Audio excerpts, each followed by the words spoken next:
I thought marrying a 67-year-old widow would be easy money. Everyone warned me she was sharp, but grief makes people weak, or so I believed. On our wedding night, I sat on the edge of her bed, counting an inheritance that was not even mine yet. She smiled softly and asked if I was comfortable. Then she handed me a folder and said 3 words that froze my blood. "Read carefully, my husband." What I saw inside made my hands shake. In one quiet move, she erased my future and turned the hunter into the prey. I never planned to marry for love. I planned to marry for survival. My name does not matter much anymore. What matters is where I was when this began. 32 years old, drowning in debt, living in a narrow apartment that smelled like old paint and unpaid bills. Every morning, I woke up to the sound of my phone buzzing with reminders I could not answer. Loan offices, angry messages, silent threats wrapped in polite language. I work hard, harder than most people I knew. But hard work does not always save you. Sometimes it just keeps you tired enough to accept bad choices. That was my life before her. I met her through a family friend at a quiet charity dinner. I did not belong there. Everyone else wore tailored suits and calm smiles. I wore borrowed confidence and a jacket that felt tight at the shoulders. She sat alone at the far end of the table. Straight posture, silver hair pulled back neatly, dark eyes that missed nothing. Someone leaned toward me and whispered, "That is her, the widow, 67, oil money, no children." Those words landed in my chest like a drumbeat. I watched her from across the room. She did not laugh loudly. She did not seek attention. She listened. When she spoke, others leaned closer. I told myself I was not a bad person, just desperate. I told myself she would not notice my intentions. I told myself older people want companionship more than truth. I introduced myself. She looked at me for a long second before speaking. "You look tired," she said. "Not physically. In here." She tapped her chest lightly. I laughed nervously. She smiled. Not warmly, not coldly, precisely. That night, I went home unable to sleep. Her voice stayed with me, calm, measured, as if every word had already been tested for weight. Over the next months, we met again and again, always in public places, tea houses, bookstores, gardens that smelled of dust and jasmine. She never rushed, never touched me first, never asked questions that mattered too quickly. She spoke about her late husband with respect, not grief. "He was a good man," she said once. "He taught me patience." I spoke about my life carefully. Enough truth to sound honest. Enough silence to hide the cracks. People around us began to talk. They always do. What does she see in him? Why would a young man choose that? I let them believe what they wanted. Inside, I was counting months, not moments. When she proposed marriage, it surprised me. Not because I did not expect it eventually, but because of how she did it. She poured tea slowly, then said, "I do not have time to waste. Neither do you. If you are here for comfort, stay. If you are here for something else, leave now." I looked at her hands. "Steady. No tremor." I said I was here to stay. We married quietly. No music, no long speeches, just signatures and witnesses. The ring felt heavy, not with love, with expectation. People congratulated me, some with smiles, some with eyes that measured me like a risk. That night in the car, she looked out the window and said, "Marriage is a contract before it is a feeling. Never forget that." I nodded. Inside, I thought I understood contracts very well. She lived in a large house that echoed when you walked through it. The walls held memories that were not mine. Portraits of her and her husband. Trips. Achievements. I moved my things into one small room. She insisted. "We must move slowly," she said. "Rushing creates noise." At night, the house was quiet except for distant city sounds. Cars. Dogs barking far away. We slept in separate rooms at first. She said comfort grows best without pressure. I agreed. Inside, I felt impatient. Every day, I noticed small things. She locked certain doors. She kept files in a cabinet that required 2 keys. She took phone calls in another language and ended them quickly when I entered. I asked nothing. Curiosity is loud. Silence is safe. Friends began to treat me differently. Some avoided me. Some suddenly wanted advice. "How does it feel?" they asked. Being secure. Secure. That word tasted strange. I had never been secure. I had always balanced on edges. One afternoon, I overheard her speaking to her lawyer. I did not mean to listen, but my name floated down the hallway. Any time she said, "No, do not rush this." My stomach tightened. That night at dinner, I asked carefully, "Have you updated your will?" She looked at me without surprise. "Of course," she said. "It was updated years ago." Years ago. I smiled and changed the subject. Inside, doubt scratched at my ribs. Still, I believed time was on my side. Old age is a slow surrender, or so people say. Weeks passed, then months. She grew more attentive, asked about my day, remembered small details. "You drink coffee when stressed," she said once. "Tea when calm." I laughed. "You notice everything I said." She smiled. "Only what matters." The night she invited me into her room felt planned. The lamps were dim, the windows open, the air heavy with warmth. "Sit," she said. "You must be tired." My heart raced, not with desire, with anticipation. I thought this was the turning point. The moment the future leaned toward me, she handed me a folder. Before anything she said, "You should understand what marriage truly gives." I opened it, and that was the moment the story I thought I was writing ended. Because I realized then, I was never the author. I stared at the papers until the words stopped making sense. My name was there, but not where it should have been. The documents were clean and precise. Legal language sharp as glass. Trust structures, asset protections, conditions. Everything she owned had been moved into an irrevocable trust years ago. Not weeks, not months, years. I looked up slowly. She was watching me, not nervously, patiently. "You look confused," she said. I swallowed. "This says I am not a beneficiary." She nodded once. "Correct." My heart began to pound. "Then what am I?" She folded her hands. "You're my husband. Nothing more. Nothing less." The room felt smaller, hotter. The air pressed against my chest. I tried to laugh. A weak sound escaped me. "That can be changed. We're married now." She tilted her head slightly. "Marriage does not undo preparation." I felt something cold move through me. Fear mixed with anger. I thought perhaps this was a test, a negotiation. So I leaned back and softened my voice. "I'm not here for money," I said. "I am here for you." She smiled. That smile again.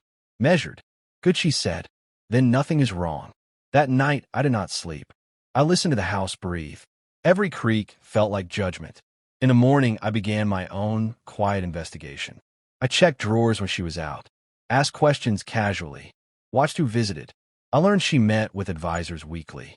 Different ones, always discreet. I learned the trust could not be altered without multiple approvals, none of which included me. I learned I had married a fortress. Anger replaced panic.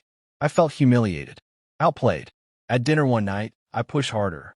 "What happens when you're gone?" I asked. She paused her fork. "What happens to you or to my estate?" "To your estate," I said. "It will be distributed as planned," she replied. "And me?" She looked at me then. Really looked. "You'll be fine," she said. "You are young, capable." That was the moment resentment took root. I started to see her kindness differently. Her patience felt like control. Her silence like superiority. I told myself I deserve compensation. Time is currency. I was giving her my youth. So I began to push in subtle ways. I suggested changes. Investments. Joint decisions. She listened. Never agreed. I hinted at loneliness. At legacy. She nodded. Never moved. One evening, frustration cracked my voice. "Do you even trust me?" She answered without hesitation. Trust and access are not the same thing. I clenched my fists under the table. I started staying out late, letting distance grow. If she feared losing me, maybe she would soften. She did not. Instead, she grew calmer. Kinder even. One night she said, "You seem restless. Is this not what you wanted?" I snapped. "You knew why I married you." The words hung in the air. Heavy. She did not flinch. "I knew why you approached me," she said. "Before you did." Silence swallowed the room. I stood up. "Then why marry me?" "Because people reveal their true selves when they believe they have already won." That sentence followed me for days. I realized then she had never been fooled. Not once. I tried a different approach. Apologies. Vulnerability. I told her about my debts. My fear. My mistakes. She listened quietly. When I finished, she said, You confuse need with entitlement. That hurt more than anger. My situation worsened. Creditors closed in. Friends disappeared. I asked her for help. Not inheritance. Just support. She agreed to pay my debts. Once. No more. Gratitude burned with shame. I overheard her speaking again to her lawyer. He is becoming impatient, she said. Yes, I expected that. My chest tightened. I confronted her. You planned this. She met my gaze. Of course. I felt small. Exposed. You used me, I said. She shook her head. You volunteered. That night, I realized the truth. This marriage was never about money. It was about power. And I had none. I considered leaving. But leaving meant nothing. Staying meant hope. So I stayed. But inside something shifted. The story I told myself began to crack. I started paying attention. Not to her assets. To her past. Old photos. Old letters. Her late husband had been betrayed. By family. By partners. He had lost nearly everything once. She had watched it happen. One evening I asked, "Is this about him?" She answered softly, "It is about never being helpless again." For the first time I saw her not as an obstacle, but as a survivor. Still resentment remained, because survival had left me exposed. The conflict was no longer external. It was inside me. I could walk away and admit defeat, or stay and face what I truly was. And that choice pressed on me harder each day. The climax did not arrive loudly. There was no shouting, no dramatic storm outside, no slam doors. It arrived on an ordinary afternoon. The house was quiet except for the ticking clock in the hallway. She was sitting at the dining table reviewing papers, reading glasses low on her nose. Calm as always. I stood there longer than necessary before speaking. My hands were steady, but my chest was not. I went on, I said. She did not look up. Out of what she asked. This marriage. This arrangement. She turned one page slowly, then closed the folder. Finally, she looked at me. You are sure, she said. Yes. She studied my face the way one inspects a fragile object before deciding where to place it. Then she said, we should finish this properly. That word properly made my skin prickle. She reached into the cabinet and removed a different folder. Thicker, worn at the edges. This, she said, is the part you have not seen. E said. The chair felt colder than usual. She slid the folder across the table. My name was on it again, this time written by hand on the tab. I opened it. Inside were bank statements, transfers, dates. At first, I did not understand. Then the numbers settled into focus. They were my debts. Every loan, every overdue balance, every threat, all marked paid. I looked up sharply. You already cleared them. Months ago, she said. Before you asked. My mouth went dry. Why? Because desperation makes men reckless, she replied. And I needed you thinking clearly. I felt dizzy. This was not victory. This was something else. She leaned back slightly. Let me tell you a story, she said. I listened because I had no choice. When my husband was alive, she began, people admired him. Strong, successful, trusted. She paused. I trusted him too. Her voice did not shake, but something behind it did. One day, she continued, everything vanished. Not slowly. In one collapse. Family he supported turned on him. Partners he lifted destroyed him. Young men who smiled at our table took pieces and walked away. She looked at me. Very much like you. The words hit, but did not cut. They sank. He died shortly after, she said. Not from illness. From humiliation. The room felt heavy. After that, she continued, I promised myself something. Never again would someone stand beside me believing they were smarter. Never again would someone confuse my silence for weakness. I swallowed. So you married me to teach me a lesson. She shook her head. I married you because you came to me already broken. And broken people reveal truth faster. I felt anger rise. Then something unexpected. Shame. You think you won, I said. She smiled gently. No, this is where you decide who you are. She pointed to the last section of the folder. There was a document beneath the statements. A simple agreement. Read, she said. I did. It was a contract, not of inheritance, of opportunity. It outlined a business fund, seed capital, mentorship, resources, in my name, fully independent. I stared at it. This is real. Yes. Why? Because revenge that destroys teaches nothing, she said. Revenge that transforms lasts longer. My throat tightened. You were going to give me this. Only if you stayed without expecting more. I realized then. This was the test. Not of loyalty. Of intention. You knew I would try to leave, I said. She nodded. Most men do when control slips away. I laughed quietly. A broken sound. So what now? Now you choose, she said. Walk away and tell yourself you were cheated. Or stay and build something that is yours without touching what is mine. The clock ticked loudly between us. For the first time since meeting her, I felt naked. No plan. No angel. No calculation. Just truth. I thought about who I had been. A man chasing shortcuts. Believing age meant slowness. Believing silence meant ignorance. I pushed the folder back toward her. I will leave, I said. She did not look disappointed. She nodded. That may be wise. But I stood again. Then I stopped. I turned back. You said people reveal themselves when they think they have already won. Yes. I smiled faintly. Then this is me revealing myself. I picked up the opportunity contract. I am not asking for your money, I said. I am asking for the chance to earn respect. She watched me carefully. And if you fail, then I fail honestly. Silence stretched. Finally she stood, extended her hand. Then welcome to your real marriage, she said. To yourself. I shook her hand. It was firm, equal. That moment was the climax. Not triumph. Not defeat. Transformation. Because the inheritance I thought I wanted had never been the prize. The power to face myself was. The ending did not come with applause. It came quietly, the way real change always does. I did not leave that house that day. Not because I was afraid. Not because I hoped for more. But because for the first time in my life, I was not running towards something that did not belong to me. We lived differently after that conversation. Not as lovers. Not as enemies. As two people who had finally dropped their masks. I moved into a smaller room by choice. She did not comment. Respect does not need permission. Days turned into weeks. Weeks into months. I worked harder than I ever had before. Not to impress her. To rebuild myself. She never interfered. She watched. She listened. Sometimes she asked one sharp question that stayed with me for days. At dinner one night, she said, "You no longer walk like a man hiding something." I smiled. "Neither do you." She nodded. The business grew slowly. Painfully. Honestly. I failed twice. Lost money.